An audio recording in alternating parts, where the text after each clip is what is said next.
The Tom Woods Show, episode 1957. Prepare to set fire to the index card of allowable opinion. Your daily dose of liberty education starts here. The Tom Woods Show.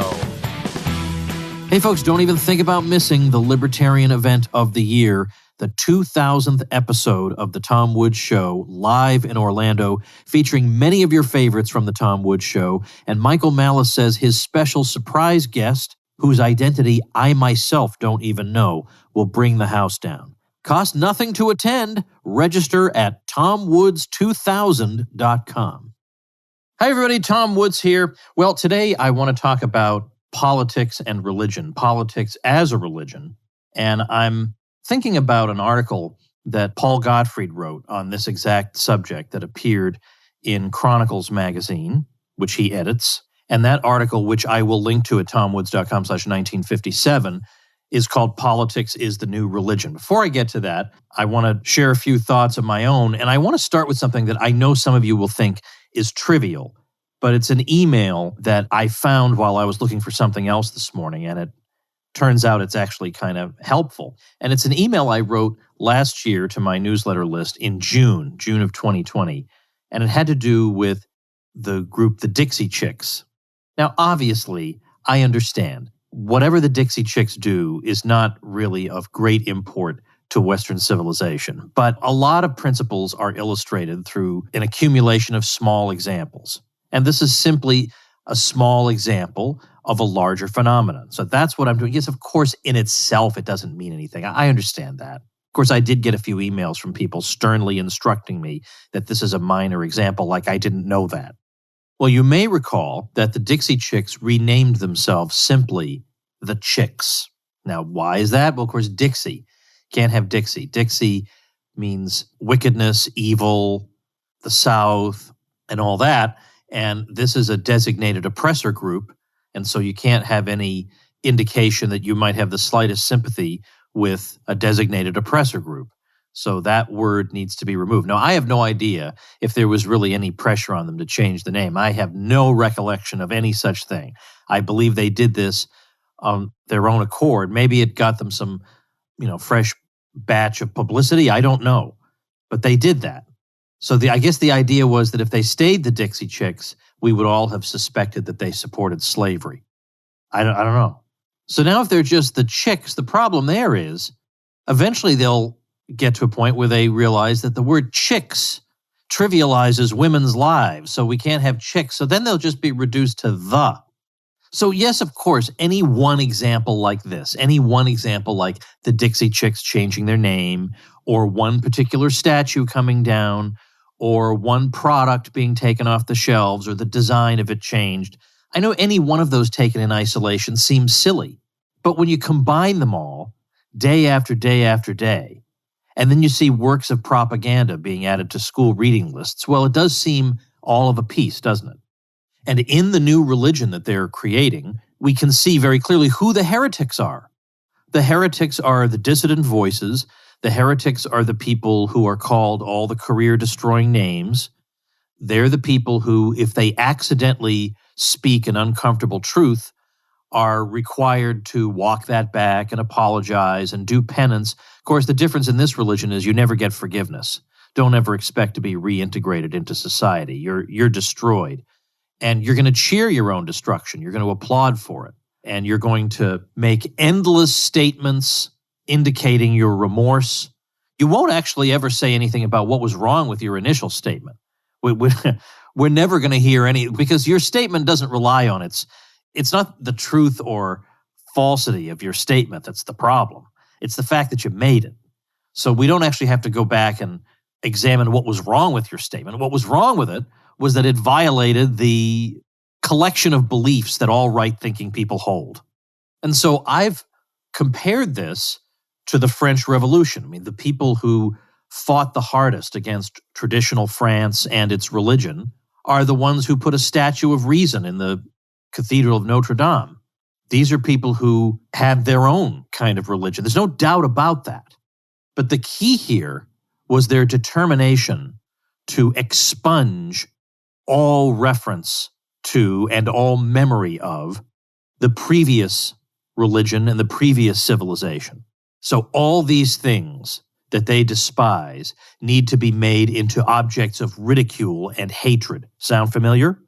So the Gregorian calendar had to be replaced by a new calendar dating from the execution of the French monarch. We can't have a calendar that centers around a key historical date associated with the old religion, namely the birth of Christ. We can't have these traditional things.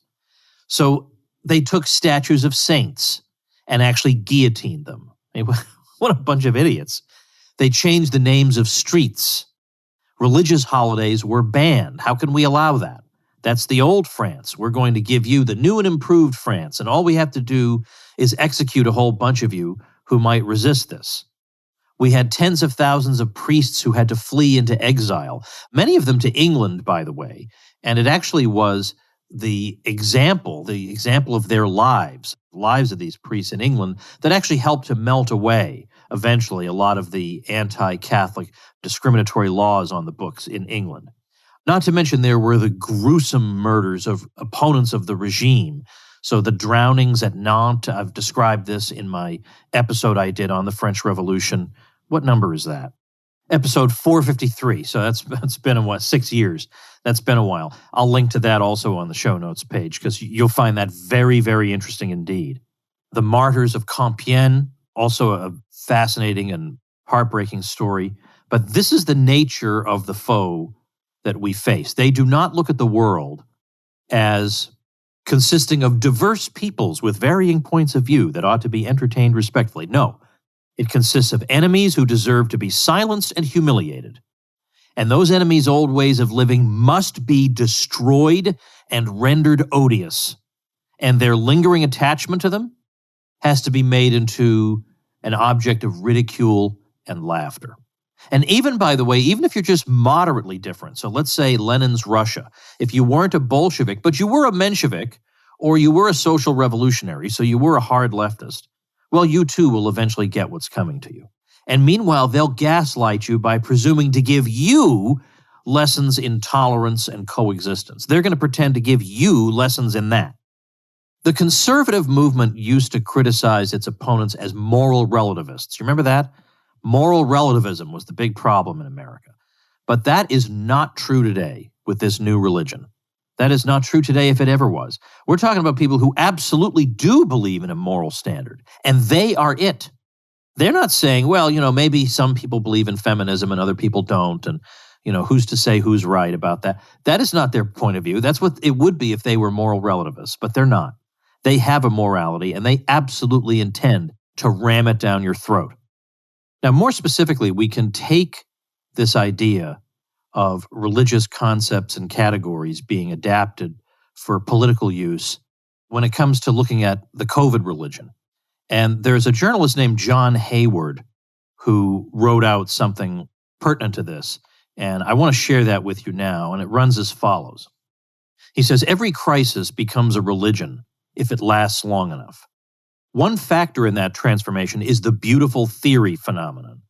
The power elite insists its remedies are logical and politically correct, so they must work, even if the actual evidence shows they obviously don't. When beautiful theories crash into hard, cold reality and shatter, faith is the glue used by the elites to put their precious ideas back together. They need militant faith to get the job done. True believers eager to crush doubt and compel obedience by making war on the infidels. Some are swept into the faith because they desperately crave a sense of control over the crisis. They need to believe something can be done, and they'd rather invest their faith in debunked beautiful theories than have no faith at all. Faith is a coin that demands to be spent. Some crave social approval, and the purveyors of beautiful theories have immense political, economic, and cultural power to make their faith seem fashionable. Virtue signaling is such a plague in modern society because the signals are pre-packaged and made very easy to send. Some aren't even hoping they can assert control over a crisis by converting to its religion.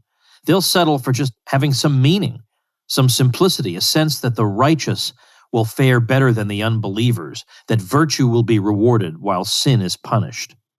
That's a very common impulse with the Church of COVID, since the beautiful theories were so very obviously wrong. There isn't much left of the faith except the visceral communal satisfaction of hoping unbelievers will be punished for their blasphemies with sickness and death. That sort of thing happens with all the crisis religions, although not usually as quickly and obviously as with the Church of COVID. Look at the endless stream of movies about how the world became an apocalyptic hellscape because people didn't believe in global warming. The last resort of every crisis religion, the last thing that puts asses in the pews, is that addiction to misery porn, the collective hope that unbelievers will suffer someday, and everyone will admit the true faith was right all along as Judgment Day crashes down upon them. The elite will never have the humility to admit they were wrong, and they'll never give up on politically or financially profitable solutions, even when they obviously don't solve the problem. Founding a crisis religion means they never have to say they're sorry. That applies to some very long-standing crises, like the war on poverty, whose nostrums long ago transformed into fantastically expensive articles of religious faith, even as mountains of data accumulated that proved they were utter failures and often made the problem worse. You can look for some telltale signs of a crisis transforming into a religion. The most obvious one is when the high priests tell you the war you've been drafted into will never end. They become very angry when asked to define success or failure or lay out exit strategies. Watch for the moment when you're told science means not asking questions, defying dogma, or challenging consensus. That is the literal definition of faith, not science. Always keep an eye out for moving goalposts, which are the signature miracle of crisis religions, their version of parting the waters or loaves and fishes. Crisis religions work very hard to make their faith unfalsifiable by constantly changing the standards of evidence. Check to see if certain people are accumulating huge amounts of money and power from a crisis. That's a pretty good sign it's turning into a religion. A crisis should be solved as quickly and efficiently as possible. Don't let it fester long enough to become a special interest. Above all, look for the whiff of arrogance to develop around a crisis. Wise religions and effective crisis managers have something in common, a sense of humility. Crisis religions are militant faiths that quickly become arrogant, smug, and totalitarian. Dedicated people who truly want to solve a problem will look for evidence their analysis is wrong or their policies aren't working, and make adjustments as quickly as possible, no matter the cost or embarrassment to themselves. This is humility. Crisis religions are arrogant. They reject criticism, insist their beautiful theories must be right because they're ideologically pure. They fit snugly into a worldview that must not be challenged. Their plans only fail because their commands were disobeyed or sabotaged. The high priests of a crisis religion see devils everywhere, leering at them from the rubble of every failure. Only sin can explain why their beautiful theories are tarnished. Failure is never their fault, so it must be yours. They find your lack of faith disturbing. And you know what? A lot of people want to see the world that way, including a great many self-described atheists. They hunger for the comfort of faith and the vibrant energy of militancy. They want to be right, and they want the wrong to suffer for their folly. Conservatives think religious faith in the state is terrifying and wonder why so many embrace it. It's because uncertainty is much more frightening. A simple false story is better than a complex true one, and with enough faith, maybe we can force the simple story to be true. And of course, the simple story, this is now me again, the simple story is the virus is your fault, and if only you wouldn't do X, Y, and Z, we would fix this thing. Well, I'm just looking here right now. You should follow me on Twitter, by the way, at Thomas E. Woods.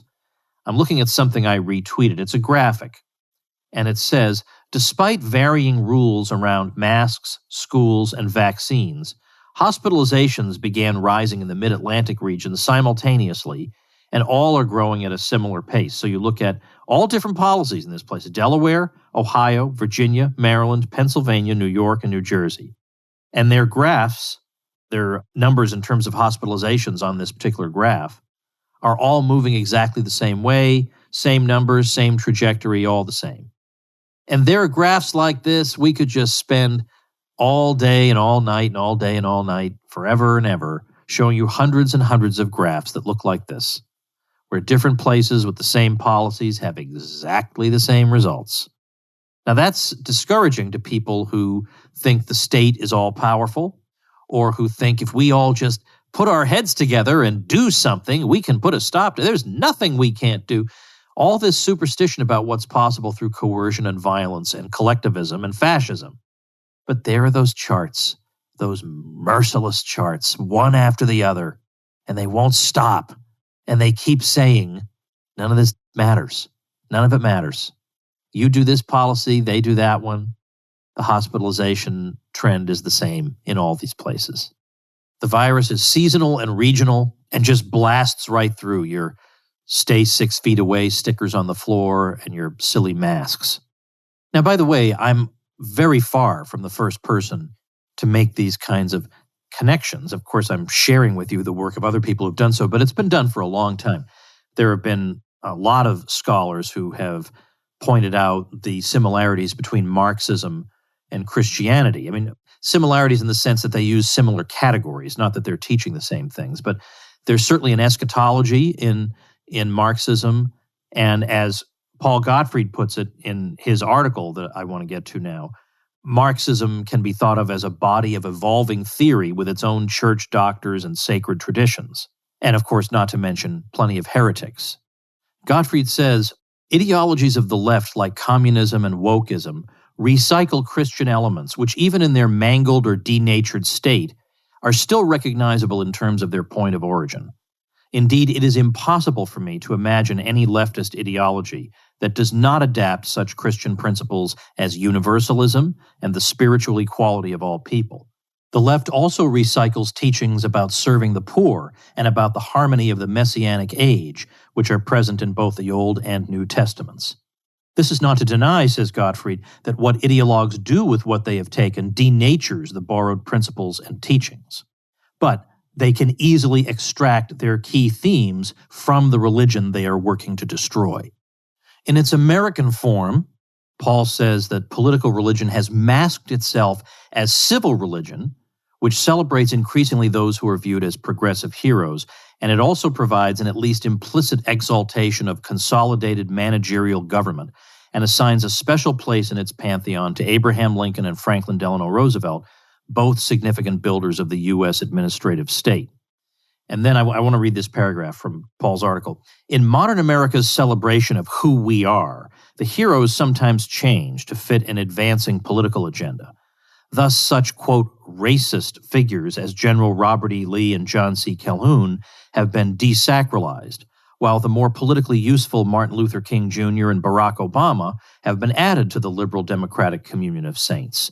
This manipulation of the pantheon of heroes by the state and more recently the media is different from the reverence for past rulers that one finds in traditional monarchical societies. And here's the key. It is not based on respect for a dynasty that is coextensive with the life of the nation and which expresses the continuity of a people. The heroes in America's changing civil religion are intended to reflect a revolutionary process. Then skipping ahead a bit, Paul says leftist political religions are entirely systematic in how they change society. They will not stop their work until every mind has been reshaped. And he says that the left attracts adherents successfully, in part because it wields myths that fit into a culture that has long been Christian. So he says, unlike the right, the left has been able to harness moral guilt on behalf of its transformative vision. And it has weaponized hatred by recasting it as moral indignation in the face of injustice or prejudice. Now, isn't that the case? It's not that these people are burning with desire to see a more just world and whatever. They have weaponized hatred by recasting it in this way. That's why when you observe these people, they're always, you can see it by looking at them and observing their behavior and reading the way they write and the way they think about people who disagree with them. It is clearly motivated by hate, but they know they can't get away with that. So they cast it as, well, it's not that I hate them, I'm just overwhelmed with moral indignation at the injustices they're perpetrating. Yeah, okay, sure you are. All right, I want to take a minute to talk about something happy, and then after I finish talking about something happy, we can get right back to the depression.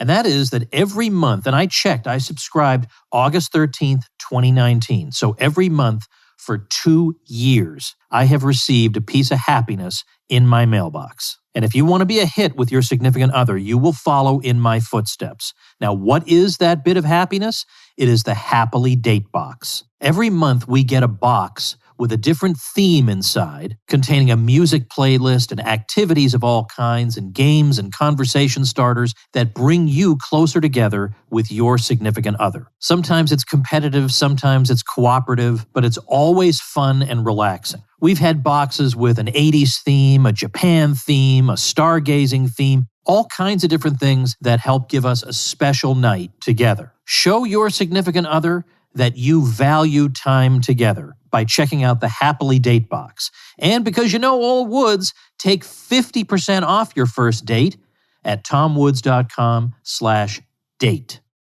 All right, let's talk about depressing things again. And then we get to one of the things that drives Paul crazy, which is the state of American conservatism, which fashions itself and thinks of itself as standing up against the left. But yet, as Paul says, the left has even been able to maneuver its wannabe opposition into becoming a pale imitation of itself, a tendency illustrated by the conservative establishment's borrowing of the left's rhetoric and positions. The left, he says, operates like a runaway train. Conceding any ground to the left will not cause it to stop roaring forward. Only a counterforce with equivalent power can halt its advance. And then finally, he says, like the ancient Gnostics, the left sees itself as engaged in a struggle of good against evil in its own equivalent of the end times. It therefore deals ruthlessly with its adversaries, standing in the way of the long-sought victory over prejudice and fascism. Misrepresenting reality, stealing elections, and allowing alleged right-wing extremists to rot in jail are small prices to pay for the prejudice-free age that they imagine awaits the righteous. This golden age will come more quickly if the opposition can be driven out of the public square and into fearful silence. That is exactly what's happening. And again, says Paul, the trouble is that the left is not coming up against an opposition that really wants to stand in opposition. It's an opposition that wants to meet the left on its own ground. It wants to presume that the left is acting in good faith. And so we're also egalitarians, and we also favor the things you favor. Not really, no. Nope, no, we don't. We favor exactly what you want. We just want to bring it about in a different way. Nope, that is not the case. Against the left's contagious, militant political religion, Paul concludes, one cannot win with such drivel. And if I can just return to something I hinted at before, there's no forgiveness in this religion. And yet, people who are attacked as heretics act as if there is. If I just apologize really profusely, and I humiliate myself to a preposterous degree, they have to let me back into society. They just have to. But they don't have to. Whose principle is that? That if I am sufficiently contrite, I should be allowed back in? That's your principle. That's the principle of decent people. But if you are a committed revolutionary who is monomaniacally focused on one particular outcome, namely the eradication of people like you, and society dominated and run by people like them, well, they don't hold views like yours. They're not as friendly as you. And let's say I know a guy who maybe 10 years ago or so wound up getting massively attacked in the media for some previous things he had said. And virtually all of them were defensible. Virtually all of them. I mean, a couple of them were a little over the top, but he was a radio guy, and radio people say over-the-top things all the time, and nobody cares. And this guy was viciously attacked. And eventually, after he'd overcome the shock of what happened to him, he decided to start criticizing his former friends and make sure everybody knew that he believed in all the pieties that the left insists we genuflect to. And again, criticize all his former colleagues, sometimes just implicitly, but just to make sure that, these are people who held the views that I held as of 10 minutes ago, but I am not one of those people. And it just went on. It was just insufferable. And it gained him nothing. He was not let back into society. He wasn't allowed to be influential unless he and other people decided to fight, not just say, oh, well, actually, I have a lot of left-wing views. If you look closely, actually, that's not going to get you anything. You're not going to be on television or be advising an important person or whatever. That's not going to do it. So either you just fight back, you fight like a fighter and say, no, I don't accept any of your stupid opinions. There are occasionally people who do that, who stand up and say, I don't accept any of your stupid opinions. They're all wrong, and here's why. You can rally some people to you. The left will hate you, but they're going to hate you. They're going to have contempt for you if you pathetically try to lick their boots. That's the thing. So if you're going to be taken down with some dignity. Build up an audience of people who cheer for you because at least you fight. And you don't just fall into well, I guess I am a heretic in your religion, but I think it's because you've misunderstood my views, which in fact are actually No, come on. We have to be proud heretics when it comes to the COVID religion, the left-wing religion, the woke religion. We're proud heretics. I don't want your forgiveness. They don't give forgiveness. I don't even want it. I don't want to be forgiven by people. When you're forgiven, the person forgiving you has the moral high ground because you've done something wrong. I haven't done anything wrong, and of all people to claim the moral high ground, the people perpetrating the COVID religion and all these other religions are not exactly in that position. All right, now, two things that I forgot to tell you the other day, and I want to tell them to you now. First thing is I mentioned a website, gunloot.com, where one of my listeners has let's say merchandise for people who like the message of this particular episode right here, okay? And aren't afraid to spread that to other people. Well, I forgot to mention that at gunloot.com, if you use coupon code WOODS, which I hope you check at every possible coupon code opening that you have out there, always check WOODS, you never know. He's taking 20% off any order for a limited time. So use code WOODS when you go to gunloot.com. The other thing I want to tell you about involves our friend Gene Epstein. This coming September 8th, which is coming right up, September 8th, 2021, Gene's Soho Forum is having an event, and the debate is on the following topic. Is new legislation voter suppression or election integrity? So, there are these bills in various state legislatures, and people are saying that it's an attack on our democracy and all this nonsense. Well, there's actually going to be a debate on this. So the debate will be between Hans von Spakovsky at the Heritage Foundation and Eliza Swearenbecker at the Brennan Center for Justice. This will take place both in person and streaming, and both people who attend in person and online get to vote, because that's how Oxford debates work. You vote beforehand, how you feel about the resolution, then you hear the debate, then you vote a second time, and whoever changed more minds is declared the winner. So it's taking place Wednesday, September 8th at the Sheen Center on Bleecker Street in Manhattan. So get all the details and tickets to either be in person or to watch the stream. The work Gene does is really important, and I hope you'll support it. So the website is thesohoforum.org. All right, everybody, that is going to do it. Thanks so much for listening. I'll see you tomorrow. Become a smarter libertarian in just 30 minutes a day. Visit TomWoods.com to subscribe to the show for free, and we'll see you next time. Like the sound of The Tom Woods Show? My audio production is provided by Podsworth Media. Check them out at podsworth.com.